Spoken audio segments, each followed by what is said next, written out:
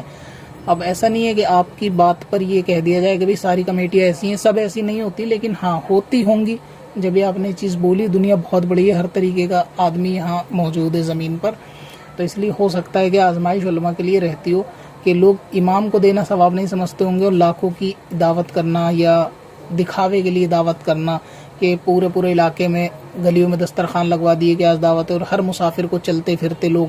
آؤ بھائی روزہ کھولو، تو وہ بھی ایک اچھا ہے، ثواب کا کام ہے، لیکن ظاہر ہے کہ اس میں علماء کو نہیں بھولنا چاہیے۔ یہ آپ کی بات بالکل درست ہے، تو امید ہے کہ لوگوں نے آڈیو سن لی ہوگی، ان کی سمجھ آئی ہوگی کہ خاص طور سے اس معاملے میں مسجد کے اندر افطاری کا خیال رکھیں، اور عید میں رمضان میں علماء کی خدمت زیادہ سے زیادہ کریں، کہ عید یا تہوار ہے تو ان کے گھر کی ضرورت بھی ہے، جس طرح انہوں نے بتایا کہ ان کو نظر انداز کر دیا جاتا ہے، تو یہ بات ٹھیک نہیں ہے، ٹھیک ہے، تو ان کی زیادہ سے زیادہ لوگوں کو خدمت کرنی چاہیے۔ تو بہتر یہ ہے کہ جس طرح افطار کا جب آپ پروگرام کریں نا، کوئی بھی آپ صدقہ خیرات کریں، اس میں ایک حصہ علماء کے لیے بھی ضرور رکھیں، اور وہ حصہ جو ہے نا رقم کے طور پہ ہونا چاہیے۔ اب چاہیں تو ہاں رمضان میں ایسا بھی ہو سکتا ہے کہ بھئی اگر قریب ہیں کسی عالم صاحب کا گھر، آپ وہاں پہ افطاری وغیرہ دے سکتے ہیں، یعنی پھل فروٹ پہنچا سکتے ہیں، تو وہ ایک الگ چیز ہے۔ لیکن اگر آپ نے ارادہ بنایا ہے مثال کے طور پہ کہ بھئی آج ہمیں اس فرائیڈے کو نا یا الوداع میں افطاری کرانی ہے، اور 2-4 لوگ آپ جمع ہو، یا آپ کے پاس کوئی چھوٹی موٹی کمیٹی ہے، کوئی تنظیم ہے، اور وہ کرانا چاہتی ہے کہ بھائی ہم اس علاقے میں افطاری کرانا چاہتے ہیں، تو اس میں یہ بھی گنجائش کریں کہ بھائی کتنے کا ٹوٹل خرچہ ہے، مان لیجیے 20,000 کا خرچہ آ رہا ہے افطاری کرانے میں، تو آپ اس میں سے 2-4 ہزار روپے کی رقم کو نا امام مسجد کی امام کو بھی، اگر 4 اماموں کو 500 روپے بھی دے دیں گے، تو وہ بھی ان کی دل خوش ہو جائے گا ان کا، اور یہ ان کے لیے بہت بہتر ہو جائے گا۔ آپ دعوت بھی کرائیں اور اس طرح علماء کا بھی خیال رکھیں، غالباً ان کے کہنے کا مطلب یہ ہے، اور یہ بات کہیں نہ کہیں حد تک بالکل ٹھیک بھی ہے کہ ایسا ہونا بھی چاہیے کہ آپ جس طریقے سے سارا دعوت کے اوپر کرتے ہیں، تو ظاہر ہے کہ دعوت تو ایک ٹائم بندہ کھا لے گا ختم ہو جائے گی، لیکن گھر کی جو ضرورت ہوتی ہے نا، گھر والوں کی ضرورت ہوتی ہے، تو وہ علماء کے گھر کی ضرورت بھی ہوتی ہے، تو ان کا خیال رکھیں، خاص طور سے مسجد کی کمیٹی ہو یا ذمہ دار ہو، یا پھر تنظیم ہو، تنظیم کے ذمہ دار ہوں، یا جو علاقے کے سرپرست ہوں ذمہ دار ہو، دینی شخصیت ہوں، ان کو بھی چاہیے کہ لوگوں کو اس طرف ترغیب دلائیں کہ بھئی امام صاحب کے لیے، یہ مسجد میں امام صاحب ہے،